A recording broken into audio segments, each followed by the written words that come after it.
حکومت مدت پوری کرے گی، بعض عناصر میرے اور وزیر اعظم کے تعلقات خراب دیکھنا چاہتے ہیں۔ صحافیوں سے غیر رسمی گفتگو کرتے ہوئے محسن نقوی نے مشورہ دیا کہ وزارتوں کی کارکردگی جانچنے کے لیے وزیر اعظم شہباز شریف تمام وزارتوں کا تھرڈ پارٹی آڈٹ کروائیں، حقائق عوام کے سامنے آئیں اور معلوم ہو سکے کہ کون سی وزارت کتنی کارکردگی دکھا رہی ہے۔ محسن نقوی نے مزید بتایا کہ میری کابینہ اجلاس میں حاضری تقریباً 70% ہے۔ آج بھی اپنے موقف پر قائم ہوں کہ گزشتہ سال نظام تباہ حال تھا۔ میرا بیان حکومت کے خلاف چارج شیٹ نہیں بلکہ نظام کی خامیوں کی نشاندہی تھی۔ وزیر اعظم شہباز شریف روزانہ 14 سے 16 گھنٹے کام کرتے ہیں۔ ان کو مزید مؤثر نظام اور مکمل سپورٹ ملے تو نتائج کئی گنا بہتر ہو سکتے ہیں۔ وزیر داخلہ نے مزید کہا کہ موجودہ حالات میں بھی FBR کی آمدن میں نمایاں اضافہ ہوا۔ موجودہ دور حکومت میں سفارتی محاذ پر کامیابیاں حاصل ہوئیں اور متعدد اصلاحات نافذ کی گئیں۔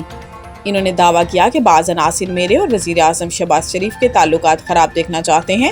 ان عناصر کے تعلقات خراب کرنے کی کوشش پوری نہیں ہوگی۔